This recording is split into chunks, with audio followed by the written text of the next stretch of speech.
Well, that's not good. I had the mute, the mute on. The mic was on mute. Oh, happy Friday.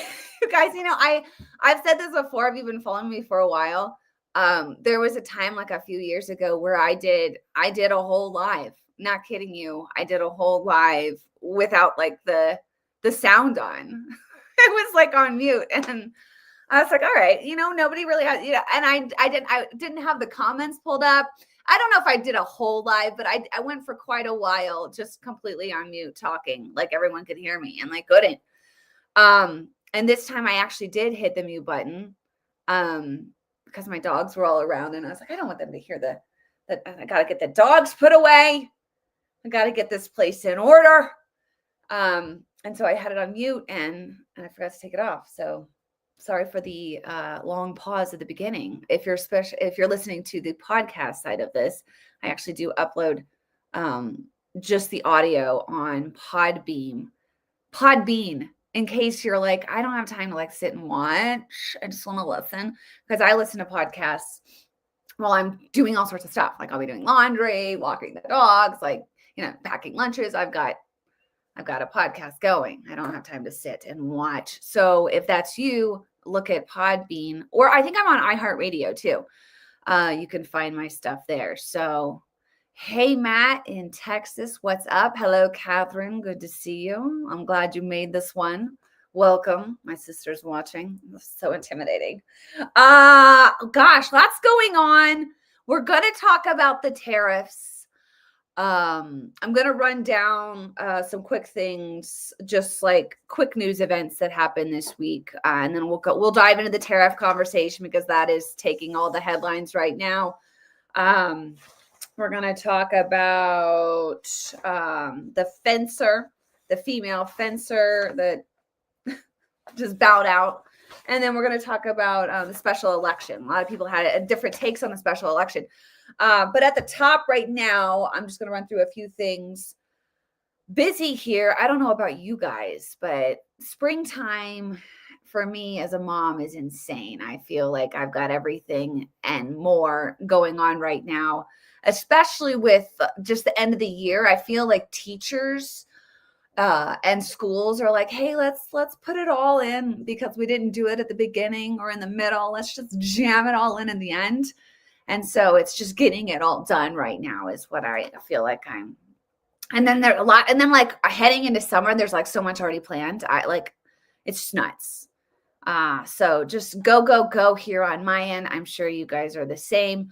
Got a little cooler weather today. It snowed a little last night. I don't know. My sister Catherine, she's probably got feet of snow. She always gets like a good foot or two more than I do. We're in the same state, but she just gets hit a lot harder. But yeah, so that's what I've been doing. Hey, Carlos, what's up? How you doing? You're too funny. Angela, thank you. Some think it's funny. Some people don't. Some people are like, you're not funny. You're not funny at all. I actually did do a satire this week. In case you guys missed it, I will play it at the end of this whole thing. I'm going to just make sure that I'm really quick on X, because, okay, I am. Hello, X. Good to see you guys. Okay, so let's get into it. This has completely gone under the radar. No one's really talking about this, but it's a big deal, because the FBI, it was discovered that the FBI imposed a gag order on the Hunter Biden laptop. So do you guys remember this back in 2020? When you were banned off the internet for all of existence and time because you mentioned the Hunter Biden laptop. Do you remember that? And the left was like, there's no Hunter Biden laptop. There's nothing on that laptop. What are you talking about? And the laptop, I saw some stuff that was on the laptop. Absolutely the most disturbing things. I wish I could erase it from my memory. Horrible, horrible stuff on that laptop. Laptop turned out to be real. It is a real Hunter Biden's real laptop, but they didn't want people to know about it because it had all sorts of emails and information about pay for play activities. The Bidens allegedly making millions and millions of dollars, using their name, using Vice President at the time Biden's office to wheel and deal deals across the world, setting up shell companies. This is all alleged. You got to be careful with that. But all of that's on the laptop. And you weren't allowed to talk about the laptop. Everybody was like, there's no laptop. And if you mention it, I remember mentioning this to like the Democrats or family and friends that were voting for Biden in 2020. And they're like, there's no laptop. Like, Rachel, it's been debunked. Like, there's no laptop. And it turns out the laptop is real. And the FBI actually put a gag order where they couldn't talk about it. So this was discovered this week.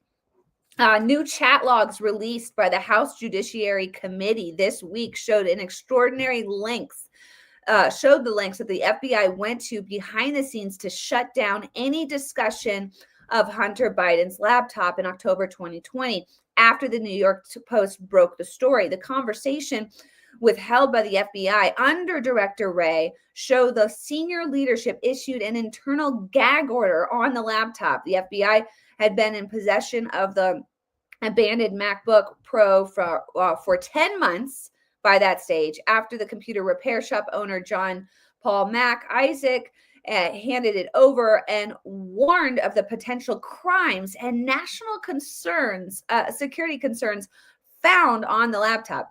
Yet the chat logs show that the senior FBI officials instructed agents to say no comment when asked about the laptop during regular meetings with social media companies before the 2020 election. It was all to help the Bidens get into office. That's my take.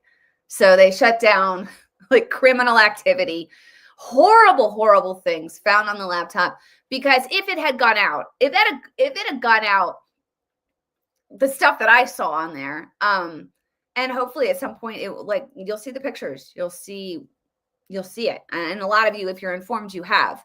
But for that middle of road American or for that lefty out there, they're like, no, the Bidens, they're wonderful. He's just like a little old grandpa. He's just a little old grandpa. We just love the Bidens.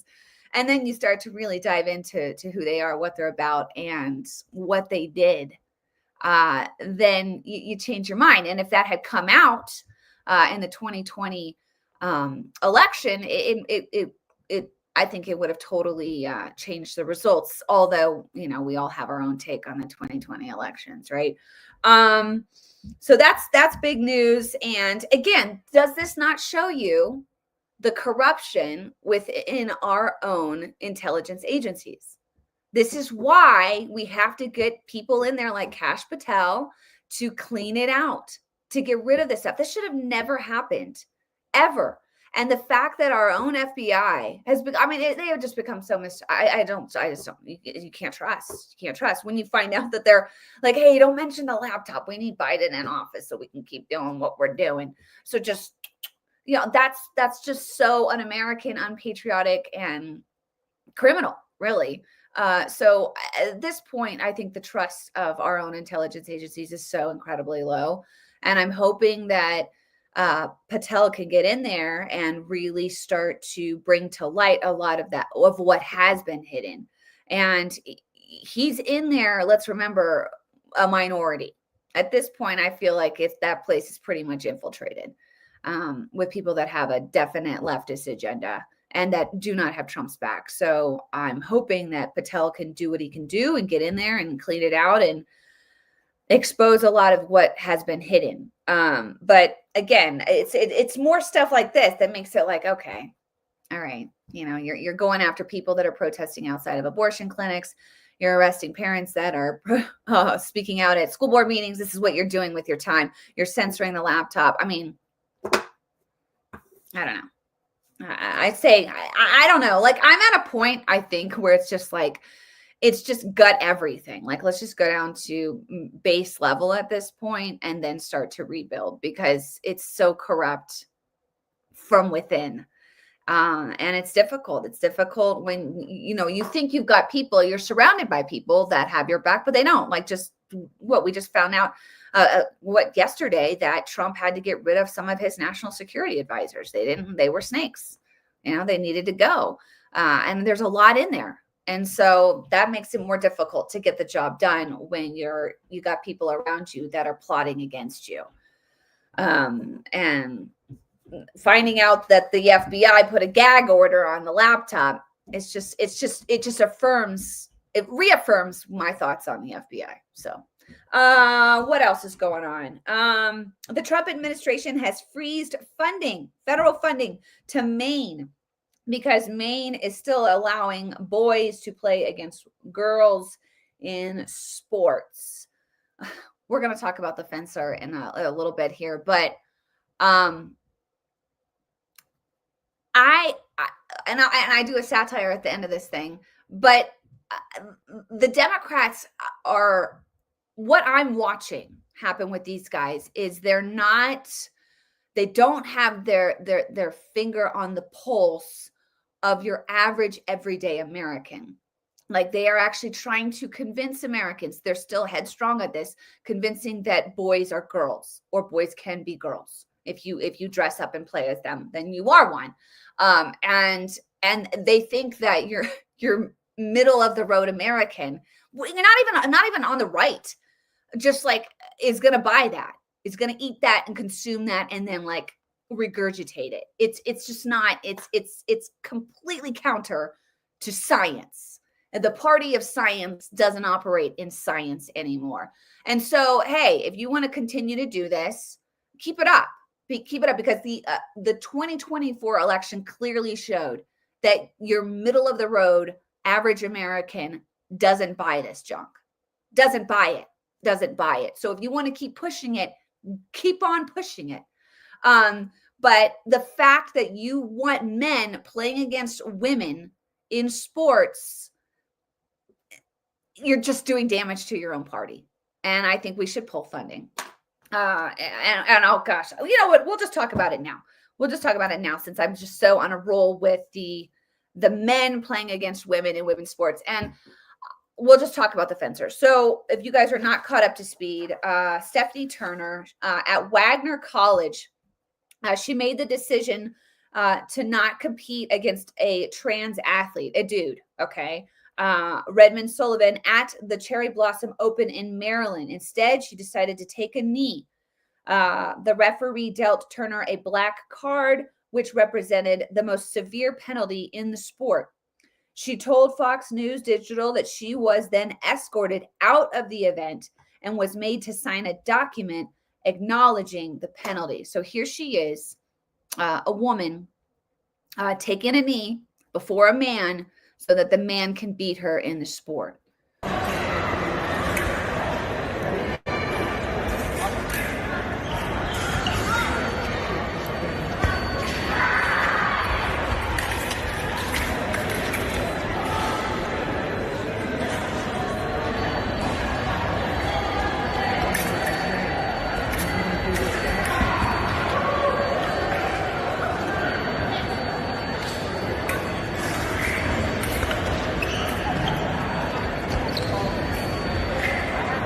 Now, I want you to look at this image. You see this? You've got a woman on her knee before a man, submitting to him, telling him that you can win this over me while in my own sport as a woman I'm competing in. This is what the feminist movement has done to our country. We've come full circle, you guys. Like, do you see this? Do you actually see what is happening here? These women that got out there and, oh, we want the right to do this. We want the right to do that. And we're going to burn our bras. And we're going to walk around without our shirts on. And we want to kill babies. And we're going to do it. We're going to do it. Equal equality with men. And now you've got men defeating women in women's sports. Is this what you wanted? Feminists? Is this the image that you wanted to end on? Because you got it. Here it is. You've got a woman bowing before a man. Was this the end goal? It's unbelievable to me. It's such a stark image of what the feminist movement has done to our country. Do you see this? It's sick.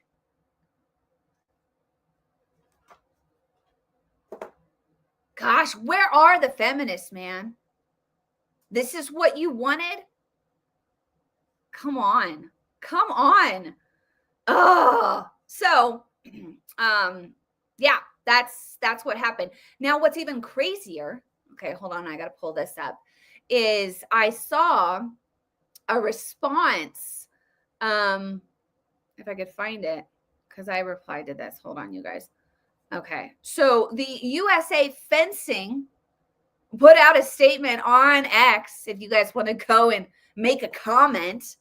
But they said USA Fencing remains committed to fostering an inclusive, respectful community for everyone in our sport. We believe in the principle of creating safe communities where all athletes and community members have a place.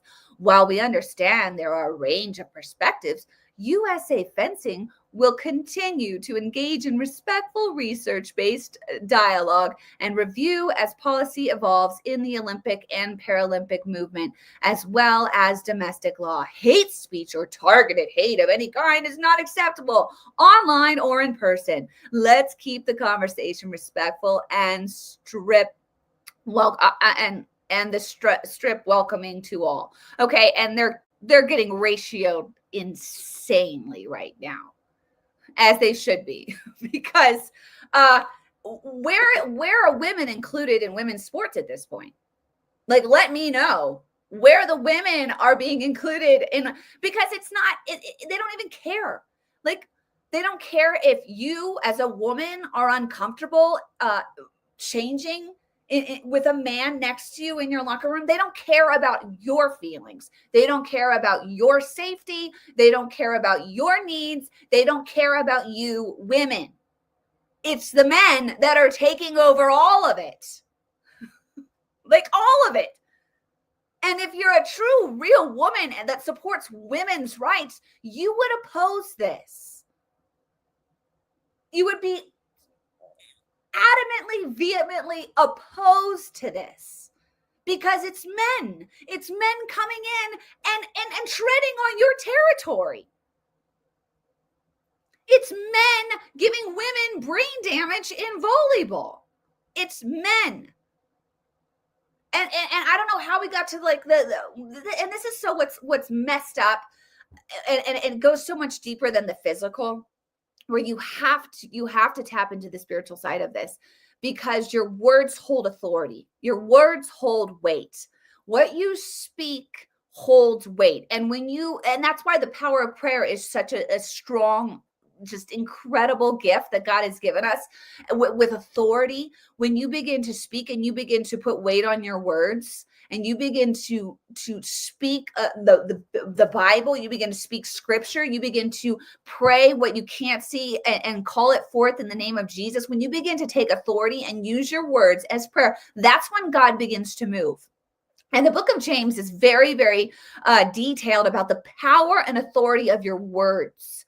And so what the left has done with this is they've got a hold of the word, right? They've got a hold of what people speak, and they begin to say, hey, you've got to speak this, which is completely counter to scripture. There's male and female. You're made that way. You're born that way. That's it. Done deal.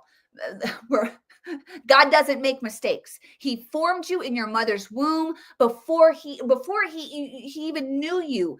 Before you knew him, he knew you. He knew your spirit. He formed you. He put you in a body inside your mother. He didn't make mistakes on you. He knows you. He created you. He loves you. He cares about you. He sent his son to die for you. God is so involved in your life, whether you want to be accepted or not. And he doesn't make mistakes. But what the left wants to do is wants to say there is no God. And if there is a God, he made a mistake, right? He made a mistake on who you are. You're not really who you're not. But that is confusion, right? And who authors confusion? God says, I'm not the author of confusion. If you're dealing with confusion, that's not me. We know who the author of confusion is, right? But what the left has done is they've gotten a hold of words, right? They're trying to work with the words. In Colorado, they're trying to put forth a bill where you can't misgender someone. You can't say someone's, if they disagree with if you don't identify how they identify, then they want to throw you in jail, right? And this, first of all, it's completely unconstitutional to do that, right? The government cannot come in and force you to speak a certain way, right? You just can't, you can't do that.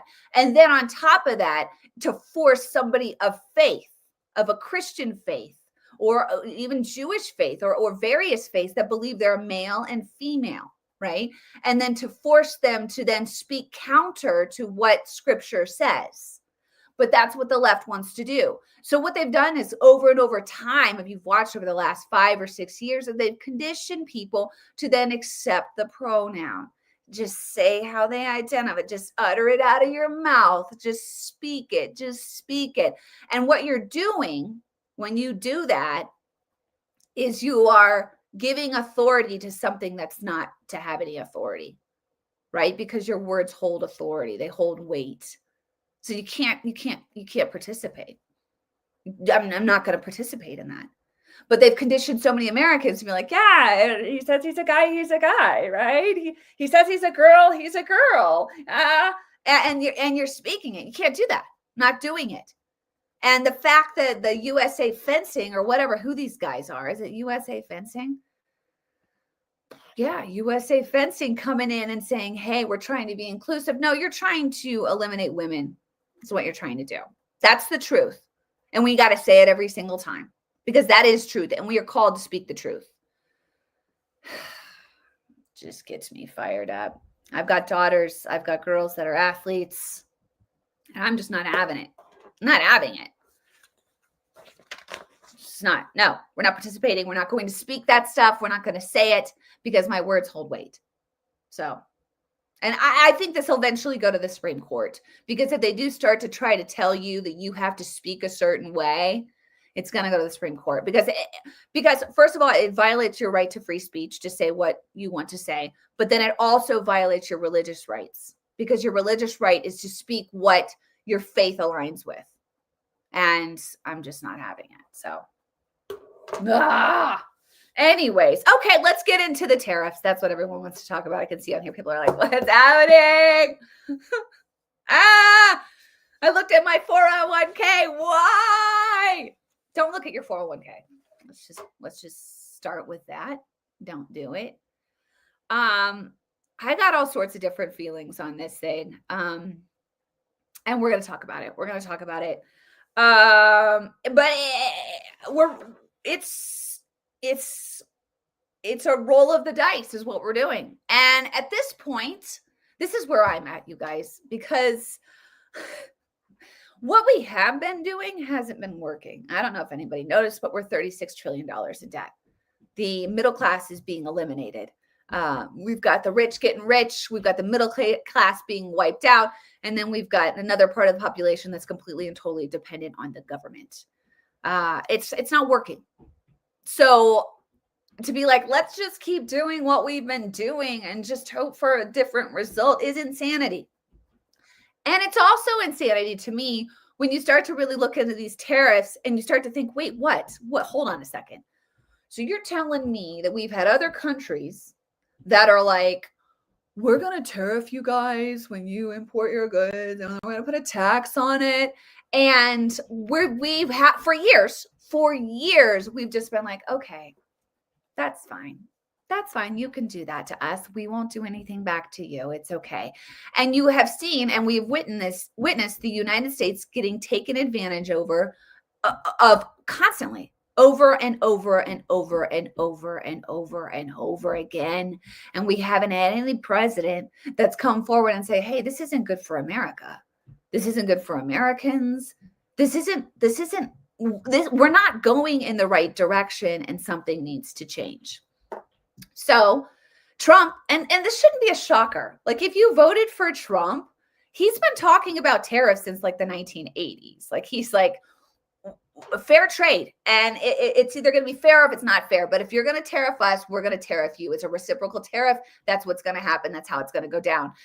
And he's been saying this forever. So if you're part of MAGA and you're like, yeah, you voted for it. Okay. So, yes, me too. I voted for it. So I'm not going to be like, oh it's a roll of the dice. It's a gamble, but I'm willing to take the risk at this point because I don't think we should add another 36 trillion to our debt and then tell our grandkids to take care of it after we're gone. I feel like we got to make some drastic major changes.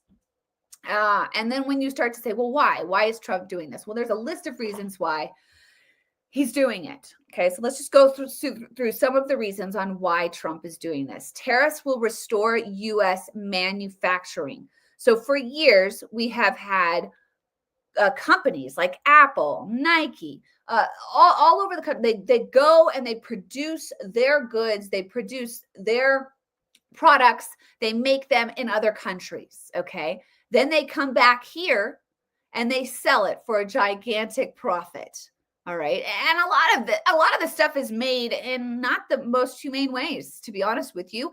And I mean, if you're a humanitarian, if you're a bleeding heart liberal out there, lefty, you should be like, we should bring jobs back to America because that way there's decent regulation. We can make sure that people are getting a decent wage. We can make sure that they're getting a meal, that they're not having to stay up for hours on end to stitch something while their fingers are bleeding.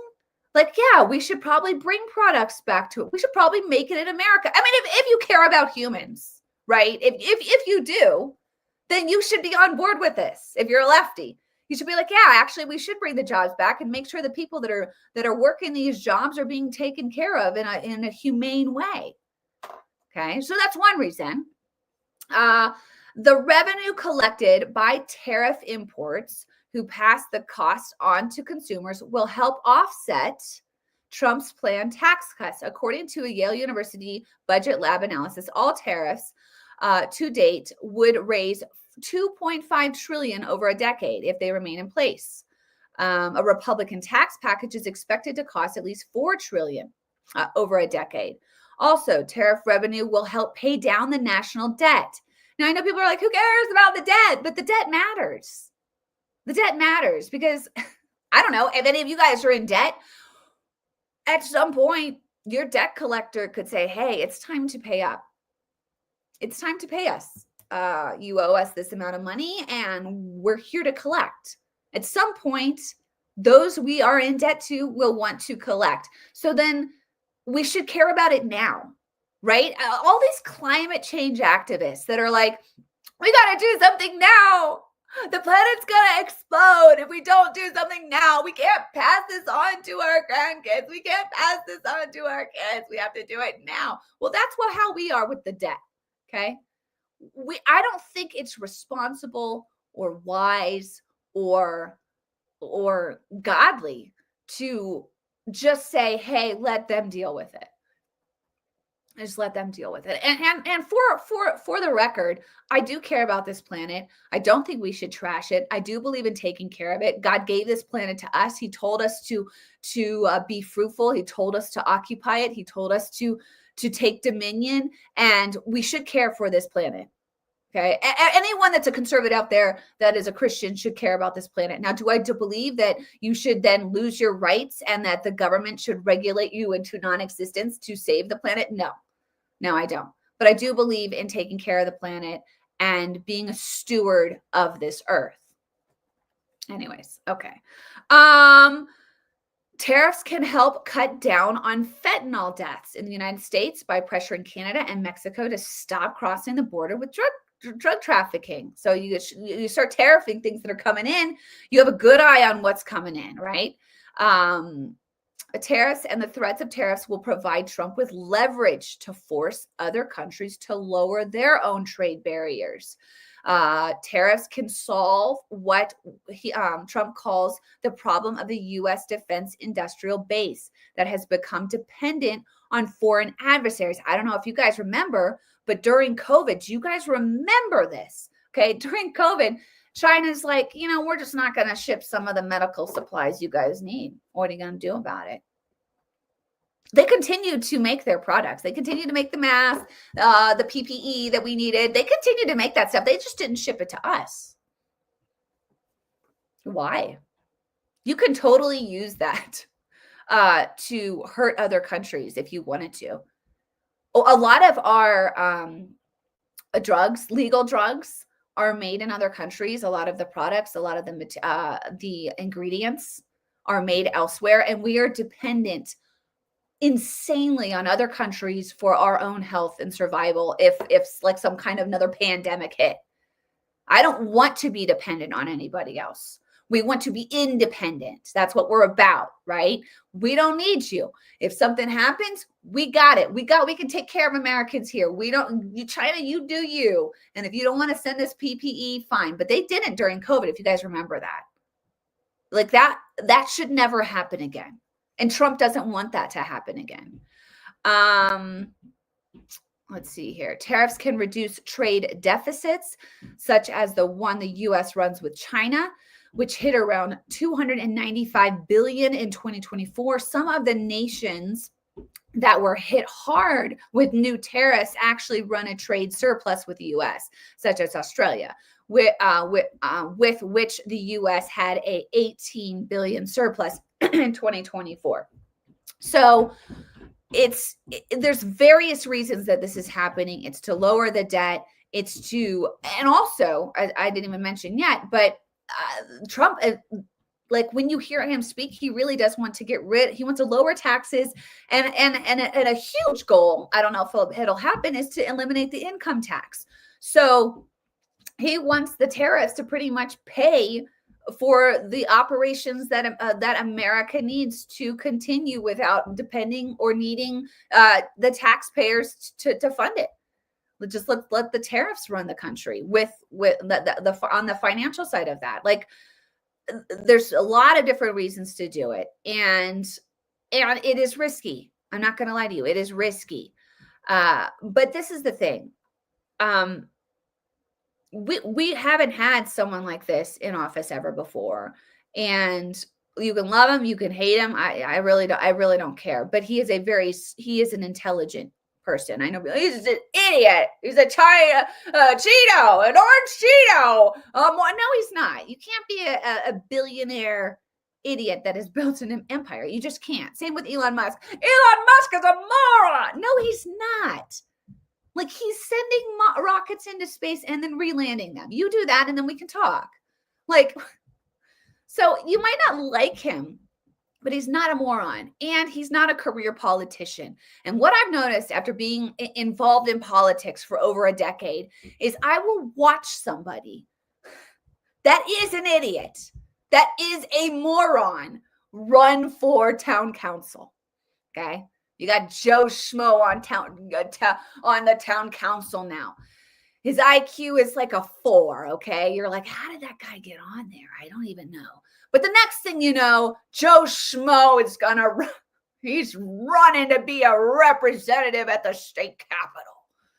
And before you know it, Joe Schmo is actually down there at the state capitol making decisions for me and my family. And I'm like, what? How did Joe Schmo get there?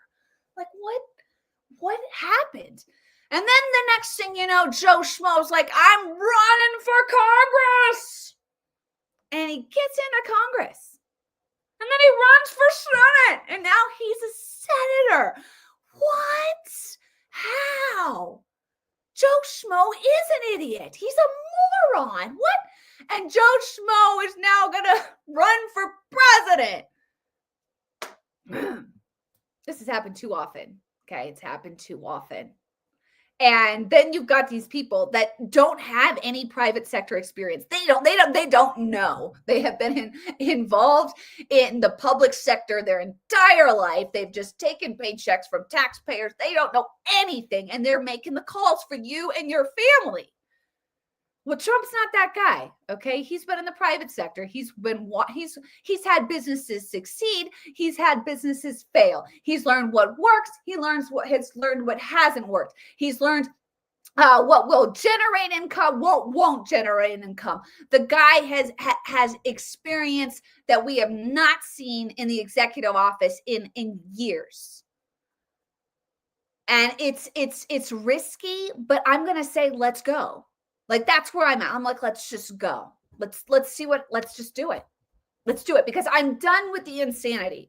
I'm done with let's just keep doing this and hope that it changes. Like, it can't. That is the definition of insanity, is to hope and hope and hope that something different happens when you keep doing the same thing. So you got to do something different. And for those out there that are rooting for failure, shame on you. Honestly, to the lefties that are like, oh, this is terrible, they're actually hoping that this fails, when you should be hoping that whatever Trump's doing right now will help Americans out, that will expand the middle class, that will lift people up and out of poverty. That should be your hope if you truly love this country. I got people out there cheering, just hoping. And it's going to be a little bumpy, guys. I'm not going to lie to you. It's bumpy. If you looked at your 401k, if you even have one, the money is being lost. But it's this is kind of how I feel. Okay. In Colorado, we have forest fires, like big, massive forest fires. At times you will see just foothills just on fire. And you're thinking, oh my gosh, it's just terrible. Like, this is horrible. Naturally caused, right? It's a fire, right? Breaks out. And then I actually took a drive this last fall where a prior forest fire had occurred. And then you start to see undergrowth. You start to see green on the ground. You start to see the land become fertile, and you start to see the trees beginning to grow in the midst of being surrounded by what was burnt. And I feel like sometimes it's got to get set on fire in order for regrowth, a genuine regrowth, because what we have been, it's just been a bubble. It's been a bubble of fake numbers, people twisting numbers. Nothing's real. This is actually a genuine thing that is taking place right now, like massive changes underway. And it's a blaze. It's a blaze. But my hope is that you then, within time, we begin to see that green, fertile growth that comes forth after craziness, a crazy fire. It's the same with cleaning out a wound. You can keep putting a Band-Aid on it, right? But sometimes you got to tear the Band-Aid off and you got to pour that, I don't know, disinfectant, neosporin, alcohol, whatever on there, and clean that thing out. And it's uncomfortable and nobody wants to do it. But sometimes it's got to happen, and we've got a man willing to do it. And we should be hopeful and cheering on and praying to God that it's successful. That's what we should be doing. So, but instead, and no, I wanted to show you this. Okay, hold on. Let me show you this. So this is the media right now. We're not going to listen long, but this is the media. This hour, it is ugly out there. The S&P 500 down 3.7%. The Nasdaq's down 4.5%. Not many places to hide in this equity market today. The Dow is down 1,400 points as we speak, as the onslaught of tariffs is announced. Oh my gosh, absolute panic. We've got Blumenthal here. He's like, it's over. It's just done. So bad, you guys. We're going to see drastically higher electricity costs in my state, already having some of the highest electricity costs in the United States. We're going to see higher costs on everything from gas to groceries. The anger is building because people in Connecticut anticipate with fear and fury the anger on Wall Street is building. Like, let's just clarify, okay? It's Wall Street. And it's funny how, like, I heard Chuck Schumer earlier, like, it's all for the billionaires. No, it's not. This has nothing to do with the billionaires. The billionaires are billionaires, okay? And they're going to be billionaires on into it forever, okay? They're billionaires. The people that this is going to impact for the good is the middle class, right? And all of these people, these politicians that are beholden to Wall Street, right? The insider trading that these guys do, all of it, they're panicking, okay? But your average Billy Joe out there, he's like, I don't know what's happening. I'm just hoping that I can afford to pay rent this month. Okay. And right now we're in the process of gutting out the junk to then make way for profit, for inflation to go down, for costs to go down. And there might be a spike. Yes, there might be a spike. But the goal is, in the midst of this, it begins to then steady out. That's the hope. And I hope everyone out there hopes for that. But I heard this woman, I gotta let you guys hear her because she puts to words what I can't put to words. Her name is Batya Unger Sargon. She was on with Piers Morgan, and she so eloquently put into words what all is happening right now. And I want you guys to hear it. So here she is. What's so frustrating about the conversation around tariffs is that we all agree on the problem. We all agree that the deindustrialization of America led to the downward mobility of the American working class, deaths of despair, people working multiple jobs and not being able to afford the American dream. We all agree that it is deeply unfair for the American middle class to be bearing the burden of unfair tariffs from other countries. We all agree that it is great for the president to have leverage in order to demand reasonable things, like that countries stop allowing fentanyl to murder 100,000 Americans every year, and that Mexico do its part to police its own border. And yet when somebody has the courage to show up and say to Wall Street, screw you, I am waging war. I'm waging class warfare on behalf of the American working class. And you elites in Wall Street, you do what you need to do because I'm not going to stop fighting for the American working class. Suddenly, everybody is sitting around going, oh no, the stock market. Yeah, the stock market looks like that because the rich are punishing Trump for siding with the neglected and humiliated American working class over them. We have already seen these tariffs work, Pierce. The number of people crossing the southern border is at zero. Fentanyl is at record lows for the last 10 years. We have already seen $1.2 trillion in manufacturing invested in this country since January 21st. So they have already worked. Now, how long is Wall Street going to keep trying to punish this president for standing the American working class?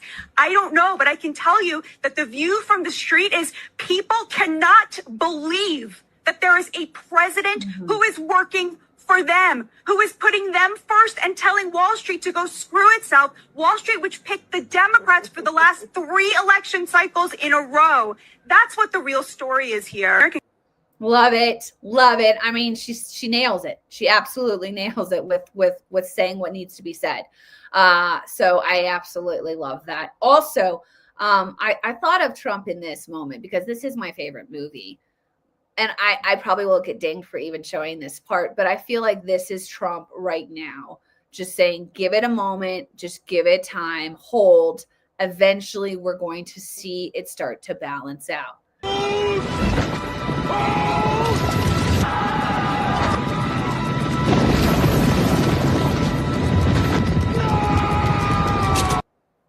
Love it. That's seriously like, it's like, just hold. And I don't know if you guys have seen the movie, but in Braveheart, they make these giant spears, right? These spears. And so they have to wait for the cavalry, for the horses to get close enough so to then lift up the spears and then to stop them from coming at them. And so it takes that moment of like, oh my gosh, I want to panic. I want to freak out, but I'm going to take a deep breath. I'm going to hold. And that's where we're at right now. And I hope that every single freedom-loving, America-loving individual out there are rooting for the success of this. Like, that's where we need to be on that. So that's the take on tariffs, and we'll watch this unfold, right? I mean, that's what we're going to do, and I'm going to hope for the best. I really am. Okay. That's what I got on that.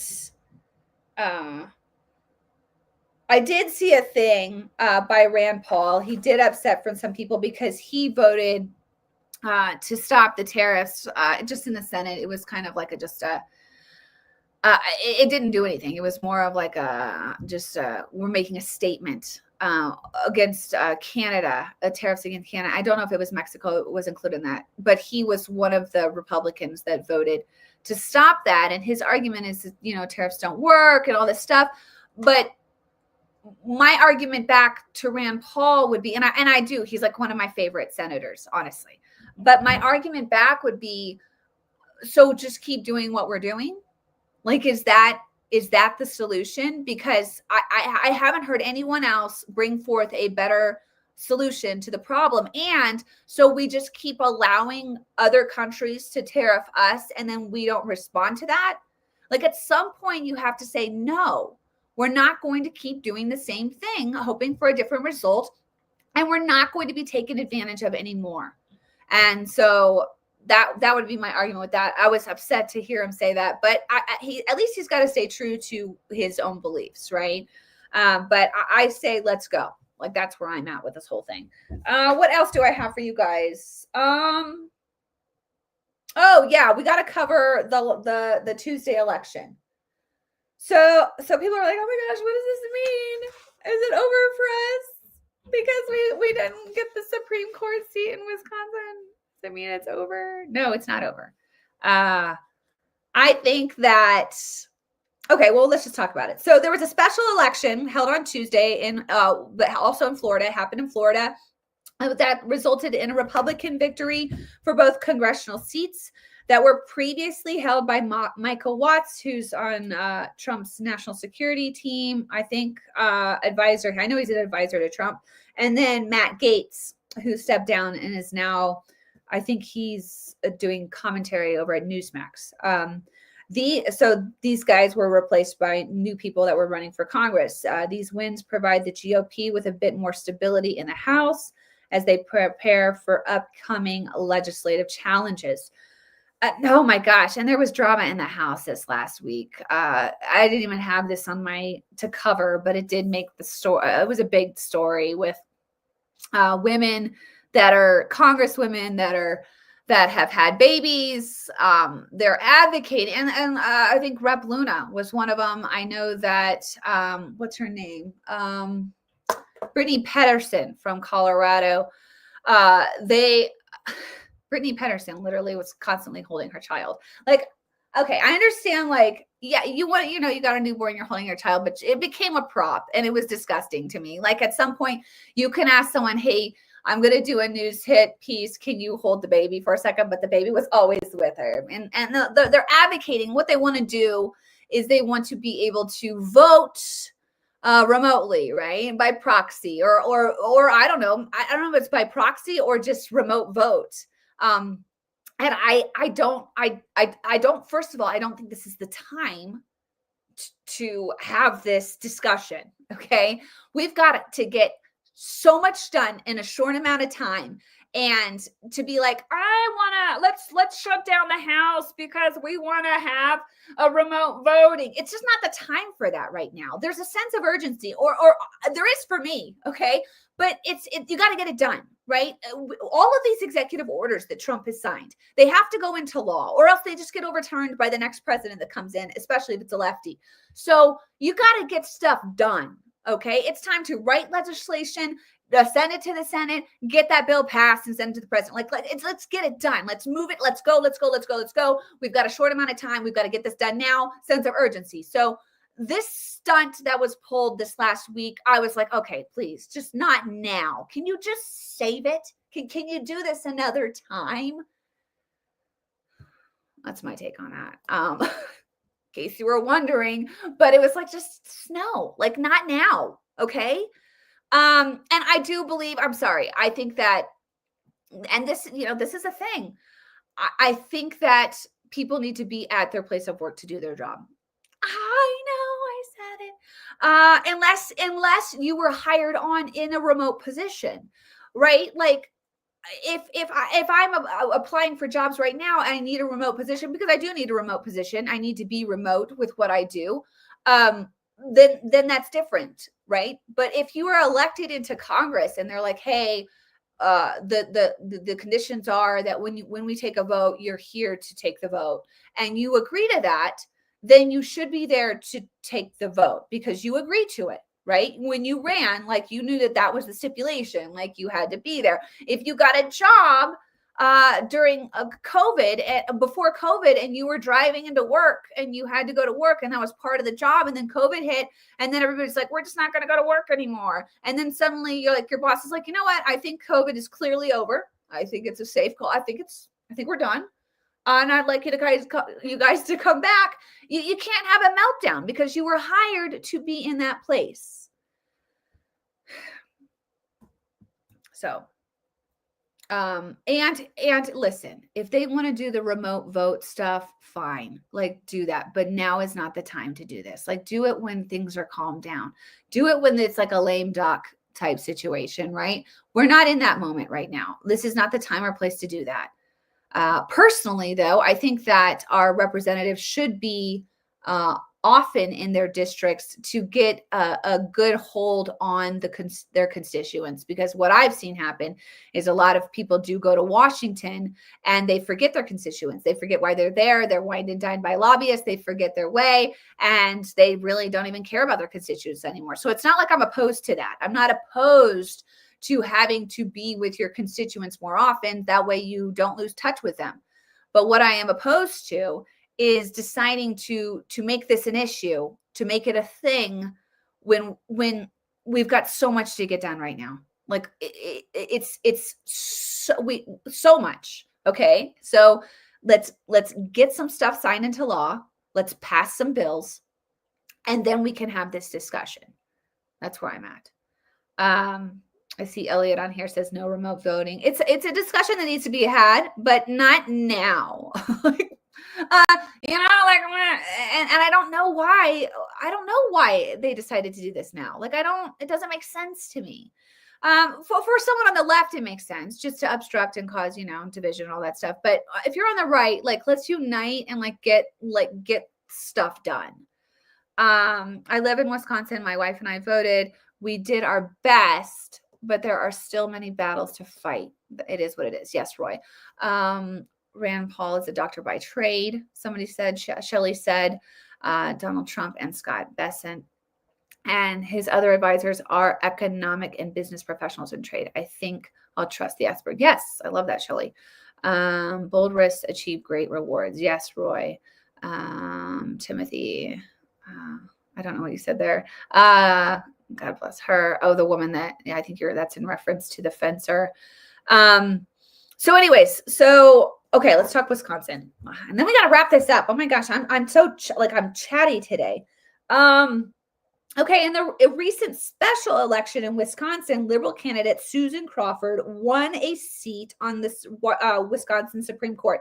This is a lefty woman, left, Liberal woman. She defeated Brad Schmiel, maintaining the court's liberal majority. This election was seen as a setback for Republicans and their support for Musk, because Musk got heavily involved. Crawford won in a 10% spread. This is what I think happened. I think that when Trump isn't on the ticket, it doesn't motivate MAGA to show up. MAGA's like, yeah, Trump's in charge. I'm fine. Who cares? I got stuff to do. We're fine. It doesn't matter. There's a sense of complacency that takes place, and that's not healthy, right? If you want to take this country back and really conserve the Constitution, conserve traditional family values, conserve your Bill of Rights, if you care about any of that, returning to the founding principles that this country was founded upon. If you care about that, then you have to show up every single time, all the time, and be involved. Like, you have to do that if you care. And so MAGA cannot get complacent. You can't be like, it's fine, I don't care, it's fine. And I think that there was a complacency with MAGA to not get as involved in this special election. It's hard to get people on the right. The left is very good at special elections. They just are. I'll give them that. They have a great way of getting that grassroots base to turn out. Republicans got to work on that. And you can't get complacent even when your guy is in charge, ever. Like you act like he's not in charge, and this is everything depends on this moment. And we didn't see that with MAGA. I also feel like the middle voted for Trump in this last election. So people are like, well, where's the middle? Like, why didn't the middle turn out? Like, why did we get such a strong left turnout? I think the middle in this moment, they're very much feeling motivated. They operate on feelings, just like the left does. People in the middle, they're not necessarily moved on policy. They're not necessarily moved on principle type stuff. They're not. That's more right leaning. What the middle does is they will vote on what they're feeling in that moment. And in this moment right now, we're not seeing inflation drop. We're not seeing interest rates drop. We're not seeing a lot move right yet. We're not seeing that yet. That's just being honest. I know people are like, well, my eggs have gone down. Good. That's great. My eggs haven't gone down. But like people are just, they're paycheck to paycheck right now. And they're really hoping for some change to start to take place. And so they are not feeling necessarily motivated to do anything right now. They're kind of in all, let's wait and see and hope I made the right choice in November type moment. That's where they're at. And so because you have complacency on the right, you have the middle feeling like, what's going on? Like, is this, are we good? Are we not good? Because I'm not feeling that great. Like, and then you've got the left. The left want to kill babies. Like the left is passionate about abortion, man. They got to get that third term baby. Like that is their passion. They're rabid about it. They're obsessed with it. And they will turn out to vote for a leftist radical woman if given the chance. And so they turned out. They also rage voted, right? They're burning Teslas down right now, guys. They're keying Teslas. They're etching swastikas right into Teslas. These people are crazy. So they rage voted. So that's my take on the Wisconsin election and why it turned out the way it turned out. What needs to happen is we need to see the economy move right now. We need to start. I mean, that needs to be the sole focus right now for Trump. And he's saying, okay, I want to fix the economy. I want to make things better. I want to lower taxes. I want to lower inflation. I want to get jobs to come back to America. I want companies to move back to America and begin to produce goods here. That's the goal. That's what we want. We want to get out of debt. We want to balance the budget. It's economy focused right now. And that's where we need to be. And that's where we need to stay, right? I feel like we need to stay in this place now until the midterms. Like that needs to be the sole focus. Yes, secure the border. Yes, get rid of the criminals and all of that stuff. But let's focus on the economy because you got to get the middle in order to win, right? And the middle is very much their pulse is motivated by what happens with the economy. Like that's how they will react. So we need them and we need to move them. And I think that focusing on the economy is the right move right now. And that's what we're seeing Trump do. So yeah, and then you got the lefties that are in rage voting and they love abortion. So that's why I think it turned out the way it turned out. I would love to hear your thoughts on why you think it turned out the way it turned out. But that's my take on it. As I said at the really quick, because we're like at an hour and I try to keep this close to an hour. I do want to show you the latest satirical piece because I really am amazed at the lack of strategy by the left. I mean, my job, that's what I do. I study the left. I see how they operate. I see how they think. I see why they think the way they think. And I'm amazed at the lack of leadership that has emerged thus far by the left. They still don't have anybody that they're like, yeah, this is our person. This is what we're going to go with. And so it's like, okay, like you gotta find a leader, guys. You gotta have somebody to get behind. That hasn't happened yet. And I'm sure you will see that happen at some point soon, but nobody necessarily has been tapped yet. you also see them continuing on with these far leftist radical agendas. Men and women's sports, men can get pregnant, I believe, killing babies at third term abortion. All of it. They're still all in on this stuff. And this is what lost them the 2024 election. So my point of view, I'm like, hey, just keep it up, right? Like, just, yes, this is good. Just stay with this. They're not readjusting course, which is fascinating to me. And so I did this latest piece just to kind of display that.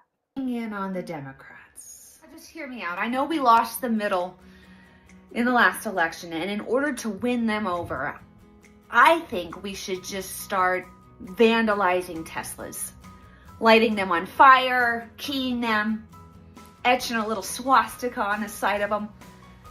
I think it'll resonate with the middle. I just throwing it out there. Yeah, no peace deals. Okay, our push is to keep the war in Ukraine going. Yeah, we like war, I guess. I don't know, just go with it. Yes, we advocate to keep the illegal, violent criminals here. Yes. Yes. China should be in charge of the Panama Canal. That way they can control most of the trade that comes into North America. Yes, we are still shouting for abortions. We will never stop doing that. Fraud and abuse have always been part of our government. And anyone trying to get rid of these things is anti-American. Yeah, that's our take. That's our take. I think Jasmine Crockett should definitely be our spokesperson. Anybody disagree? No? Okay, let's roll with it. Yes, we're still sticking with men can get pregnant. No, we are not ditching that one either. Yeah, well, you can tell that woman to undress in front of that man in the locker room. And I don't care if it makes her uncomfortable. No, this is a policy we are holding on to, okay? I think our take should be that we're upset that the astronauts were rescued by Elon. We should have left them up there. And they probably voted for Trump. And they probably voted for Trump. So hey, stick with it, Dems. Like you keep doing you is what I am all about. But it is fascinating to me that I haven't seen any reverse course. It's whatever Trump does, they're mad at, even if it's good or bad. It's like, no, we want the criminals to stay here. Like they're just, it's like, really? Like that's your take? You're going to go with that? You want the Venezuelan gang member that has violated women multiple times, wanted for murder. You want to keep him here. Like that's your take just to get mad back at Trump. It blows my mind. Like, I'm like, okay, well, you're crazy. But hey, keep at it, lefties. But that's it for me, you guys. I appreciate you all. I'm thankful for you all. Thank you for tuning in. I do want to drop my Patreon in the comments if you would care to support. That would be awesome. If you can, I know things are tight. I totally get it. But would love to have your support. You can do $1, $2, $3 a month, whatever you can throw my way. It keeps me going. It helps me buy wigs and keeps this one woman show on the road. But I'm not on the road, but it keeps me going. But I'm thankful for you all. I really am. And wishing you all a wonderful and blessed weekend. And keep speaking the truth. And we'll talk soon. Bye, guys.